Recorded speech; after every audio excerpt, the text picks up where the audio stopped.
নমস্কার সমস্ত দর্শক মণ্ডলী, সমস্ত শিক্ষক শিক্ষিকাবৃন্দ।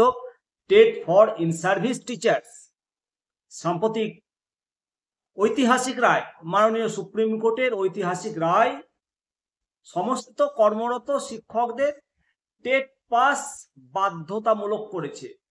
এই রায় দেশের শিক্ষা ব্যবস্থায় একটা বড় পরিবর্তনের সূচনা করেছে। বিশেষ করে কেরালাতে প্রায় 50,000 শিক্ষক এই নতুন নিয়মের আওতায় পড়েছেন। কেরালা সরকার এই রায়ের বিরুদ্ধে রিভিউ পিটিশন দাখিল করার সিদ্ধান্ত নিয়েছে, যেটা সারা দেশে আলোচনার ঝড় তুলেছে। বন্ধুরা, মূল ঘটনা, সুপ্রিম কোর্টের আদেশ অনুযায়ী প্রথম শ্রেণী থেকে অষ্টম শ্রেণী পর্যন্ত শিক্ষকদের তাদের চাকরি বজায় রাখতে, তাদের পদোন্নতি পাওয়ার জন্য টেট পরীক্ষা পেরাতে হবে, টেট পাস করতে হবে। এই নিয়মটি শিক্ষার অধিকার আইন 2009 এবং national council for teacher education NCTE এর 2010 সালের নির্দেশিকা অনুসারে তৈরি হয়েছে। এর মূল উদ্দেশ্য হলো সারা দেশের শিক্ষকদের যোগ্যতার একটা ন্যূনতম মান নিশ্চিত করা এবং শিক্ষার গুণগত মান বৃদ্ধি করা। এই রায়ের পরিপ্রেক্ষিতে কেরালা সরকারের অবস্থান সম্পর্কে আপনাদেরকে জানাই।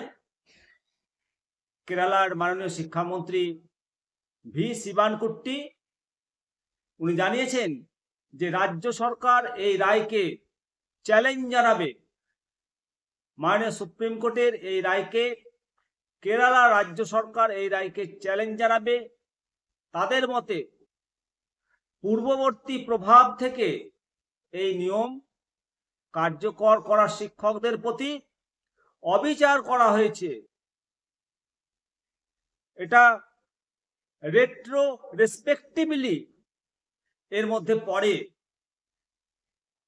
যেহেতু শিক্ষা ভারত সরকারের সংবিধানের যুগ্ম তালিকার অন্তর্ভুক্ত, তাই রাজ্য সরকার এই বিষয়ে নিজেদের বক্তব্য তুলে ধরতে চায়। মাননীয় সুপ্রিম কোর্টের এই ঐতিহাসিক রায় শিক্ষকদের উপর ব্যাপক প্রভাব ফেলেছে। এই রায়ের ফলে একটা উদ্বেগ সৃষ্টি হয়েছে। নতুন নিয়ম অনুসারে যে সমস্ত শিক্ষকগণ অবসরের 5 বছরের কম সময় বাকি রয়েছে তাদের টেট পাস করতে হবে না, তারা কন্টিনিউ চাকরি চালিয়ে যেতে পারবেন, কিন্তু কোনো প্রমোশন পাবে না এই 5 বছরের মধ্যে। আর যাদের চাকরি 5 বছরের বেশি রয়েছে তাদেরকে আগামী 2 বছরের মধ্যে টেট পাস করতে হবে, অন্যথায় বাধ্যতামূলক অবসর গ্রহণ করতে হবে। অত্যন্ত কঠোর আইন পাস করেছেন মাননীয় সুপ্রিম কোর্ট। এই নিয়মটি সরকারি বেসরকারি সমস্ত স্কুলের লক্ষ লক্ষ শিক্ষক মহাশয়কে প্রভাবিত করছে, যা প্রত্যেকটা শিক্ষক শিক্ষিকার কর্মজীবনের উপর একটা অনিশ্চয়তা তৈরি করছে। এই নিয়ে বিশেষজ্ঞদের মতামত, শিক্ষাবিদরা এই রায়কে স্বাগত জানিয়েছেন, কারণ শিক্ষার মান উন্নয়ন করতে সাহায্য করবে। তবে অধিকাংশই মনে করছেন যে কর্মরত সিনিয়র অভিজ্ঞ শিক্ষকদের ওপর হঠাৎ করে এই নিয়ম চাপিয়ে দেওয়াটা যুক্তিসঙ্গত নয়। তাদের মতে সরকারের উচিত ছিল একটা নির্দিষ্ট সময়সীমা দিয়ে একটা ট্রেনিং এর ব্যবস্থা করে এই নিয়মটি ধাপে ধাপে ইমপ্লিমেন্ট করা। এই রায়ের পরিপ্রেক্ষিতে ভবিষ্যৎ পদক্ষেপ কি হবে? কেরালা সরকারের রিভিউ পিটিশনের ফলাফলের উপর অনেক কিছু নির্ভর করছে। যদি মাননীয় সুপ্রিম কোর্ট তাদের আবেদন রিভিউ পিটিশন গ্রহণ করেন, তাহলে হয়তো এই নিয়মে কিছু পরিবর্তন আসতে পারে। আর যদি সুপ্রিম কোর্টের রায় পরিবর্তন না হয়, রায় যদি বহাল থাকে, তাহলে সারা দেশের রাজ্য সরকারকে এটি কার্যকর করার জন্য প্রস্তুত হতে হবে। শিক্ষক মহাশয়দের নিজেদেরকে প্রস্তুত করতে হবে নতুন চ্যালেঞ্জ মোকাবিলা করার জন্য। এই ঘটনা